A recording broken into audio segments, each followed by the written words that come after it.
বক্তব্য কি আমার? বক্তব্য কার? চিৎকার দিয়ে বলতে হবে বক্তব্য কার? আল্লাহ বললেন যারা শয়তানের দল ওরা ক্ষতিগ্রস্ত। তাহলে দল কয়টা? আরো জোরে বলেন কয়টা? দল হলো দুইটা, একটা হলো আল্লাহর দল আর একটা হলো শয়তানের দল। যারা আল্লাহর দল পছন্দ করে না তারা চলে যাবে শয়তানের দলে। নিরপেক্ষ থাকার কোন সুযোগ আছে নাকি? নাই। হয় আল্লাহর দলে না হয় শয়তানের দলে। এখানে যারা আছেন তারা কার দলের লোক? একটু হাত তুলে বলেন কার দলের লোক?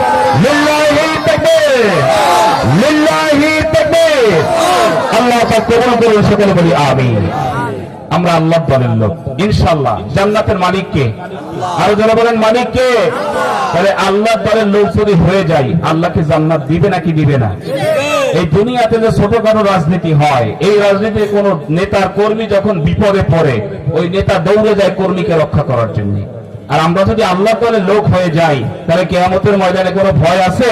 বুক টান টান করে জান্নাতে চলে যাব, ঠেকানোর কেউ নাই। এজন্য আল্লাহর দলের লোক হওয়া লাগবে নাকি লাগবে না? শুধু মুখে বললে তো কাজ হবে না, কাজেও দেখাই দিতে হবে আমি আল্লাহর দলের লোক, ঠিক না? রেডি আছি তো ইনশাআল্লাহ? আল্লাহ সুবহানাহু ওয়া তাআলা বলছেন আন আকিমুদ্দিন, আমার সেই ফরমান হলো, আমার সেই নসিহা, আমার ওয়াজ, আমার ওহী হলো আল্লাহর জমিনে আল্লাহর আইন প্রতিষ্ঠা করা লাগবে। দেখেন আমাদের সমাজে অনেক নাস্তিক, অনেক বামেরা বলে আল্লাহর জমিনে আল্লাহর আইন প্রতিষ্ঠা হলে নাকি অনেক ক্ষতি আছে, যেমন এদেশে হিন্দুরা আর থাকতে পারবে না। আসলে কি তাই? বলেন তাই?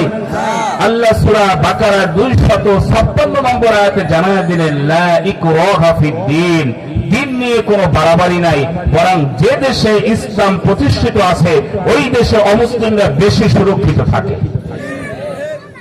আর যে দেশে ইসলাম নাই সে দেশে টেন্ডারবাজি, সাদাবাজি, টেম্পো স্ট্যান্ড দখল আছে না নাই? কথা বলেন আছে না নাই?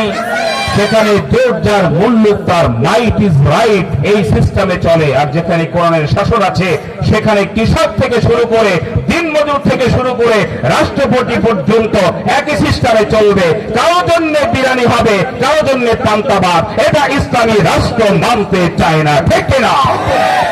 অতএব আল্লাহ সুবহানাহু ওয়া তাআলা বলছেন আন আকিমুদ্দিন ওয়ালা তাতাফাররাকু ফি, আল্লাহর জমিনে আল্লাহর আইন প্রতিষ্ঠার আন্দোলনে হাতে হাত মিলিয়ে কাজ করা লাগবে। হুকুম কার?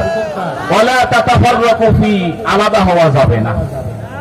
আমাদের সমাজে দেখেন কত ফেরকা আছে, যদি মাথায় গোল টুপি হয় তাহলে ধরে নেই জামাত ইসলামী, পাঁচকল্লি হলে চরমনাই, এরপরে রং বেরং হলে আগ্রসী, বিভিন্ন সিস্টেমে আমরা নানান চিন্তা ফেকের করি। আমরা পাঁচকল্লি দেখলে সালাম দেই না, গোল টুপি দেখলে আস্তে করে সিপার মধ্যে ঢুকে যাই। এরপরে যদি বিভিন্ন ব্যানারের টুপি দেখি ওরে দেখলে নাস্তিক ফাস্তিক ইত্যাদি বলে দিয়ে আমরা বিভিন্ন দলে বিদলে বিভক্ত হয়ে আছি। কে আমিন জোরে বললো, কে আস্তে বললো, এই নিয়ে মারামারি আছে না নাই? জোরে বলেন আছে না নাই? কোন এক মসজিদে, খারাপ লাগছে আপনাদের, কোন এক মসজিদে সূরা ফাতিহার পরে একদল বলছে গায়রিল মাগদুবি আলাইহিম ওয়ালাদ-দাল্লিন, আর একদল বলছে গায়রিল মাগদুবি আলাইহিম ওয়ালাজ-জাল্লিন। দুই গ্রুপ, একটা বলছে দল্লিন আর একটা বলছে জল্লিন। এখন দল্লিন যারা বলে, জল্লিনের গ্রুপ তাদেরকে দেখতে পারে না, তাদের বাড়ি দাওয়াত করলে খেতেও যায় না। আবার জল্লিনের গ্রুপ ওরাও একইভাবে দল্লিনের বাড়ি যায় না, দেখলে সালামও দেয় না। আস্তে আস্তে করে এই আন্দোলন, এই রেশারেশি তুঙ্গে। এবার দল্লিনের গ্রুপ মসজিদের সামনে দাঁড়িয়েছে, যদি কোনো জল্লিনের গ্রুপ পাওয়া যায় পিঠাইয়া নলার নিচে একদম গুঁড়া করে দেবে, বাস কথাবার্তা ক্লিয়ার। এবার দল্লিনের গ্রুপ ওই পাশে দাঁড়িয়েছে, কোন জল্লিনের পার্টি পেলে আমরাও সাথ দিব না, আমরা কি সংখ্যায় কম আছি নাকি? এবার দুই দল মুখোমুখি, মাঝখানে এক ভদ্রলোক ওই ঝাঁকার মধ্যে কলা নিয়ে বাজারে যাচ্ছেন পাকা কলা বিক্রি করার জন্য। ধরছে দল্লিনের পার্টি, এই ঝাঁকা নামা। ভাই আমি তো কোনো অপরাধ করি না, তুই নামা, নামাইস। যাও কই বাজারে, কি জন্য? কলা বিক্রি করতে। এবার তুই বল নামাজের মধ্যে তুই দল্লিন পড়ো না জল্লিন? যদি তুই দল্লিন পড়ো খবর আছে। ওই লোক বলছে ভাই আমি কি নির্ভয়ে বলবো না ভয়ে বলবো? বলছে নির্ভয়ে বল, সত্য কথাটা বলিস, প্রয়োজনে ছেড়েও দিতে পারি।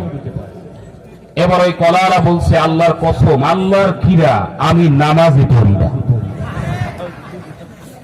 কি করি না? আমি নামাজই পড়ি না। তো নামাজই যদি না পড়ি, দল্লিন আর জল্লিনের প্রশ্ন আসে কোথায়? দেখেন আমাদের সমাজে এই রকম হানাহানি বিদ্বেষ আছে না নাই? কে বুকে হাত বাঁধলো তারে চোখে দেখতে পারি না, কে নাভিতে বাঁধলো তারে আবার বুকে হাত বাঁধাওয়ালারা দেখতে পারে না, আবার কে মসজিদে কিভাবে ঢুকলো না ঢুকলো নানান হিসাব নিকাশ, কে আমিন জোরে বললো আসতে বললো, কে হাত কান পর্যন্ত তুললো, কে লতি পর্যন্ত তুললো, এই নিয়ে ভেদাভেদ আছে না নাই? এটা নিয়ে ভেদাভেদ করতে গিয়ে আজ আল্লাহর জমিনে আল্লাহর আইন প্রতিষ্ঠা হচ্ছে না। কথা বলেন না কেন? আল্লাহ বললেন ওয়ালা তাতাফাররাকু ফি, ছোটখাটো বিষয় নিয়ে ভেদাভেদ করা যাবে না। যে আমিন জোরে বলে বলুক, যে আসতে বলে বলুক, যে হাত ও কান পর্যন্ত তোলে তুলুক, যে ঘাড় পর্যন্ত তোলে তুলুক, যে নাভিতে বাঁধে বাঁধুক, যে বুকে বাঁধে বাঁধুক, সবাই তো এক আল্লাহকেই ডাকে, ঠিক না বেঠে? সবাই এক আল্লাহকে ডাকে। আমার বন্ধুগণ, আল্লাহ জানিয়ে দিলেন শোনো, ওয়ালা তাতাফাররাকু ফীহি, এই দিন প্রতিষ্ঠার ক্ষেত্রে বাড়াবাড়ি করা যেমন যাবে না, ঠিক একই ভাবে এই দিন প্রতিষ্ঠার ক্ষেত্রে কোনো পৃথক হওয়া যাবে না। টুপি নিয়া, জামা নিয়া, কে গোল জামা পরলো, কার পাঞ্জাবিতে কলার আছে কারটা নাই, এটা নিয়ে ভেদাভেদ করা যাবে না। আমরা যদি মূল জায়গায় এক থাকি তাহলে আমাদের পরিচয় হলো আমরা মুসলমান, ঠিক কিনা? আমাদের পরিচয় হলো মুসলমান। যদি আমরা ইসলামের বেসিক জিনিসগুলো মেনে নেই, আল্লাহ এক, অদ্বিতীয়, রাসূল সাল্লাল্লাহু আলাইহি ওয়াসাল্লাম শেষ নবী, শ্রেষ্ঠ নবী, আমরা যদি কিতাবগুলো মেনে নেই, নবীদেরকে মেনে নেই, সব বিষয়গুলো যদি আমরা মেনে নেই, আমাদের মাঝে কোনো ভেদাভেদ নাই, কার জামায় করার আছে কার জামায় নেই, এ নিয়ে কোনো ঝামেলা কোনো মুসলমান করতে পারে না, ঠিক না বেঠি? আমাদের পরিচয় আমরা কি? মুসলমান। আমরা কি? মুসলমান। আল্লাহ বলছেন ওয়ালা তাতাফাররাকু ফী, খবরদার আল্লাহর জমিনে আল্লাহর আইন প্রতিষ্ঠা করার ক্ষেত্রে কোন রকম মত পার্থক্য করা যাবে না। তাহলে আজকে আমরা এই জায়গা থেকে সবাই একমত, আমরা আল্লাহর জমিনে আল্লাহর আইন প্রতিষ্ঠা হোক, এটা চাই নাকি চাই না? জোরে বলেন, চাই নাকি চাই না?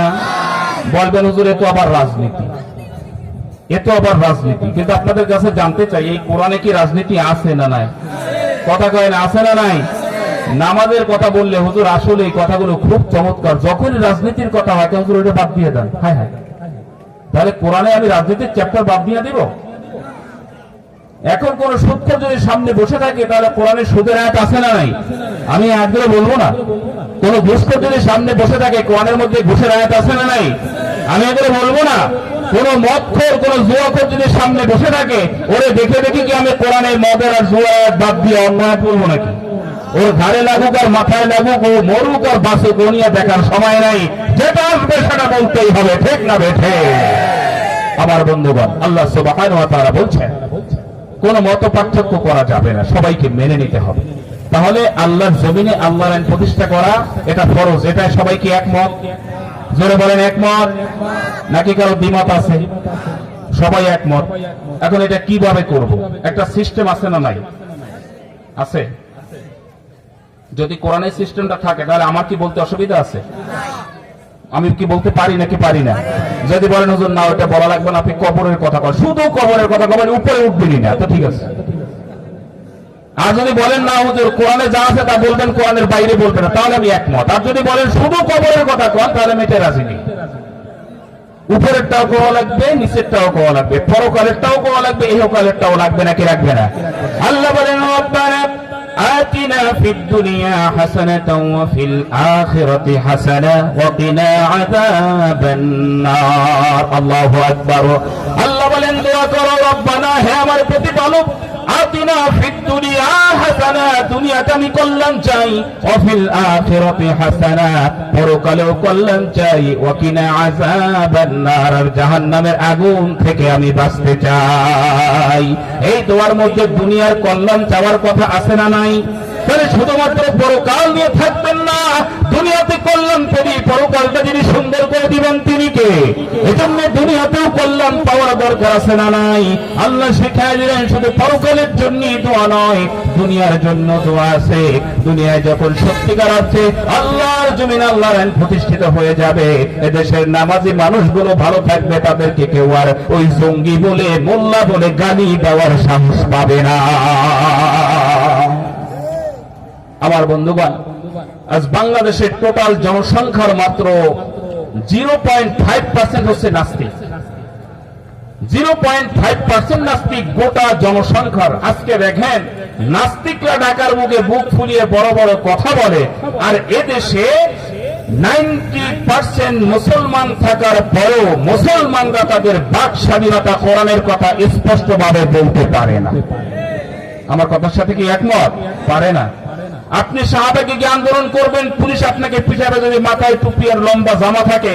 নাস্তিকেরা সাহাবাকে দাঁড়িয়ে 5 জনে যতই হুঙ্কার দিক ওদেরকে পুলিশ পিঠাবে তো নাই, বরং প্রোটেকশন দেয়। আর আপনি আমি দাঁড়ালে আমাদেরকে গরম পানি মরিচের গুঁড়া শেষ পর্যন্ত বুলেট মেরে তাড়িয়ে দেয়। দেখে না, এটা বাংলাদেশে 16 বছরে তৈরি করা হয়েছে। আলেম ফোবিয়া তৈরি হয়েছে, ইসলাম ফোবিয়া তৈরি হয়েছে। যারা ইসলামকে ভালোবাসে, ইসলামের আইন কানুন মেনে চলতে চায়, এদেরকে ওরা সব থেকে বড় থ্রেট মনে করে বলে এদেরকে কোথাও দাঁড়াতে দেয়নি। ঠিক কিনা? যার কারণে শাপলা চত্বরে নির্মম হত্যাকাণ্ড ঘটানো হয়েছে। এটাকে মিথ্যা বলছি আমি? শাপলা চত্বরে আলেম ওলামাদেরকে হত্যা করা হয় নাই? এদেশের আলেম ওলামারা, আপনি তো আপনার জায়গা থেকে, ভাই কোন দল করেন আমি জানি না, জানতেও চাই না, আপনার জায়গা থেকে নিখুঁত বিশ্লেষণ করেন আপনার মসজিদের ইমাম সাহেব তিনি কি ভালো মানুষ নাকি খারাপ মানুষ? কোনদিন টেন্ডারবাজি করেছে? কোন মুসল্লির পকেট মেরেছে? নাকি কোন মুসল্লির চিপার মধ্যে নিয়ে ছুরি ধরায় বলছে টাকা পয়সা যা আছে দিয়ে দাও? কোন ইমাম এই কাম করছে জীবনে? বরং দেখা হলে পরে বলছে আপনি 5 ওয়াক্ত নামাজ পড়েন, হালাল খান। এরপরে রাতের অন্ধকার ইমাম সাহেবের সাথে দেখা হয়েছে, হুজুর আমি বাড়িতে যাব, ভয় করছে, একা একা কেমনে যাব? ইমাম সাহেব বাড়ি পর্যন্ত আগায়া দিয়েছে। ঠিক কিনা? এই ইমাম সাহেবরা যারা জাতির জন্য কল্যাণ নিয়ে এসেছেন, যারা জাতির জন্য আশীর্বাদ হয়েছেন, যারা জাতির কল্যাণের কথা ভাবেন, আজকে তাদেরকে ফেক মনে করে তাদের ইজ্জত লুণ্ঠন করার জন্য বিভিন্ন সময় বিভিন্ন ভাবে তাদেরকে বিভিন্ন অপকর্মের টেক লাগায়া এদেশে আলেমদেরকে অপমান করার চেষ্টা করা হয়েছে। ঠিক কিনা? প্রিয় হাজির, আমরা চাই এদেশের আলেমদের সম্মান আল্লাহ আরো বাড়িয়ে দিক।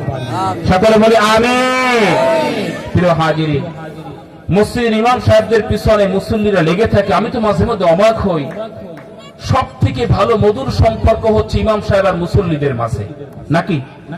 যে ইমাম সাহেব মুসল্লিদেরকে এত ভালোবাসেন, যার ইমামতিতে হাজার হাজার মুসল্লিরা পিছে নামাজ পড়ে, কেরা তো পড়া লাগে না, শুধু হাত বেঁধে দাঁড়ায় থাকলেই হয়, পুরো দায় দায়িত্ব ইমাম সাহেবের, নাকি? আপনি দাঁড়ায় আছেন, গোটা হাজার হাজার মানুষের এই লম্বা বোঝার ভারী বোঝা যিনি ঘাড়ে নিয়ে আল্লাহু আকবার সামিআল্লাহু লিমান হামিদা বলে নামাজ পড়াচ্ছেন, কত বড় দায়িত্ব তিনি নিচ্ছেন। এই মুসল্লিরা আবার নামাজের পরে এই দায়িত্ব নেওয়ার শুভাকাঙ্ক্ষী মানুষটার সমালোচনায় মুখর হয়ে যায়। এ অঞ্চলে আছে কিনা আমি জানি না। আমি আজকে আপনাদেরকে বলবো, অন্তত আর যাই করেন ইমাম সাহেবদের সমালোচনা করবেন না। দেখেন আমাদের দেশের সমালোচনার ধরন কত প্রকার, কি কি। ইমাম সাহেব যদি বিয়া না করে, ধরেন বিয়ে করে নাই, এবার নামাজের মধ্যে ভুল হতে পারে নাকি পারে না? নামাজের মধ্যে ভুল হয়েছে, এবার মুসল্লিরা বলছে হ্যাঁ ভুল তো হবেই, বিয়া করে নাই না, নানান দিকে মন যায়, ভুল তো হবেই। ওই ইমাম সাহেব 6 মাস পরে বিয়ে করছে, আবার নামাজে ভুল হয়েছে, এবার বলছে হ্যাঁ ভুল তো হবেই, নতুন বিয়ে করছে, শুধু ভুল কথা মনে পড়ে। তাহলে লোকটা যাবে কই? বিয়ে করার আগে ভুল হলে দোষ, বিয়ে করে নাই, বিয়ের পরে ভুল হলে দোষ, বিয়ে করছে তাই নতুন ভুল কথা মনে পড়ে, লোকটা যাবে কোথায়? তাহলে এই যে অহেতুক সমালোচনা, এটাকে আমরা করবো? জোরে বলেন করবো না। তাহলে নামাজে ভুল হতে পারে নাকি পারে না? জোরে বলেন পারে নাকি পারে না? বিশ্ব নবীর নামাজে ভুল হয়েছে নাকি হয় নাই? আল্লাহর নবী জনাবে মুহাম্মদ রাসূলুল্লাহ সাল্লাল্লাহু আলাইহি ওয়াসাল্লাম আসরের নামাজে দাঁড়িয়েছেন, আসরের নামাজ পড়িয়েছেন 2 রাকাত। কয় রাকাত? আসরের নামাজ মূলত কয় রাকাত? আরো জোরে বলেন কয় রাকাত? যারা কথা বলেন না ধরে নিব আসরের নামাজই পড়েন না। আসরের নামাজ কয় রাকাত? নবী পড়িয়েছেন কয় রাকাত? 2 রাকাত নবী পড়িয়েছেন।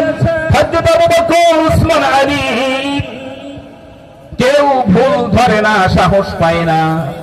আল্লাহর নবী আসরের নামাজ 2 রাকাত পড়ায়া আল্লাহর নবী জনাবে মুহাম্মদ রাসূলুল্লাহ সাল্লাল্লাহু আলাইহি ওয়াসাল্লাম দোয়া কালাম পড়ে মসজিদ থেকে আল্লাহর নবী বের হলেন। একজন সাহাবী জুলিয়া দাইন যার নাম, গরিব সাহাবী মানুষের বাড়ি কাজ করে, আবার সময় হলে পরে আজান হলে পরে নামাজ পড়ে। এরকম জুল ইয়াদাইনের মতো দামি মানুষগুলো আমাদের সমাজে এখনো আছে না নাই? মানুষের বাড়ি কামলা দেয়, রিক্সা চালায়, মানুষের বাড়ি দিন মজুরি করে, কিন্তু আজান হলে পরে তাকে বিদেও রাখা যায় না, এক দৌড়ে চলে যায় আল্লাহর ঘরে মসজিদে, ঠিক কিনা? আর ওই যার কাজ করে ওই মালিক আজান হলে মসজিদে যায় না। এজন্যই নবী বলেছেন ওই গরিব মুসলমান যদি ঠিক মতো আল্লাহর ইবাদত করে দুনিয়া থেকে বিদায় হতে পারে, ওই মালিকের 500 বছর আগে ওই গরিবকে আমি আল্লাহ জান্নাতের মধ্যে ঢুকায়া দিবে। জুলিয়াদাইন সাহাবী মানুষের বাড়ি কাজ করে, আল্লাহর নবীর সামনে গিয়ে দাঁড়ায় বলল, ইয়া রাসূলুল্লাহ, আপনার কাছে আমার দুটো জিজ্ঞাসা। এক নাম্বার হলো, আজকে আসরের নামাজের ব্যাপারে কোন আয়াত নাজিল হয়েছে নাকি? আপনাকে আমার কথা শুনতে পাচ্ছেন? কষ্ট হয়? নবীজিকে বলছেন, ইয়া রাসূলুল্লাহ, আজকে আসরের নামাজের ব্যাপারে কোন আয়াত নাজিল হয়েছে? নবী বলছেন, আপনি তাহলে নবী আপনি কি আসরের নামাজ ছোট করেছেন, কসর করেছেন? বলছে না।